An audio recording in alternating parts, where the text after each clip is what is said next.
Assalamualaikum warahmatullahi wabarakatuh. Perkenalkan, nama saya Muhammad Adil Pratama Yunan, NPM 2206020165, kelas reguler pagi BJMA. Di sini saya akan mempresentasikan hasil tugas saya, yaitu yang berjudul AMDAL atau disebut analisis mengenai dampak lingkungan, dengan judul mata kuliah matkul rekayasa lingkungan, dosen pengampu Insinyur Aji Surya STMT. Ya, langsung saja masuk ke pembahasan.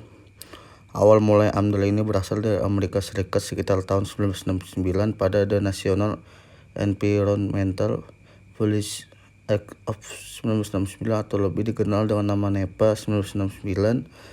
Dan kehadiran NEPA 1969 sebuah sistem untuk mengendalikan dampak dari berbagai macam kegiatan yang dapat merusak lingkungan hidup.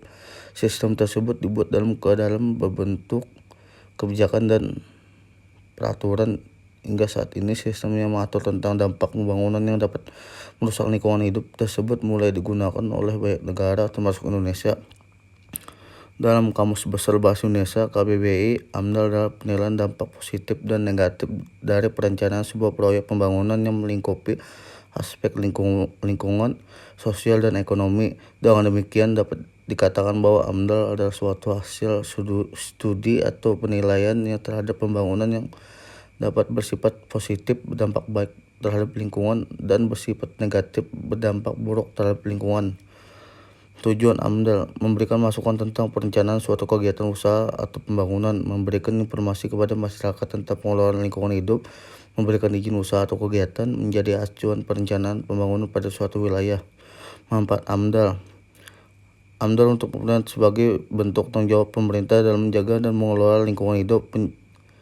Pencemaran lingkungan dan kerusakan lingkungan dapat dicegah. Dengan adanya AMDAL, pemilik modal bank mudah menyetujui dan memberikan modal pinjaman untuk suatu pembangunan. Kepercayaan kepada pemerintah, pemilik modal, dan masyarakat bahwa proyek pembangunan yang dilaksanakan tidak akan mencemari lingkungan dan membahayakan lingkungan hidup.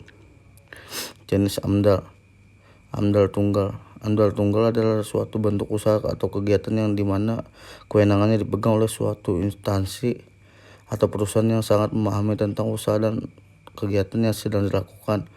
AMDAL multisektoral adalah sebuah hasil studi yang di dalamnya berisi tentang dampak penting dari suatu kegiatan atau usaha yang sudah direncanakan terhadap lingkungan hidup dalam suatu ekosistem dan kewenangan dipegang lebih dari satu instansi atau perusahaan.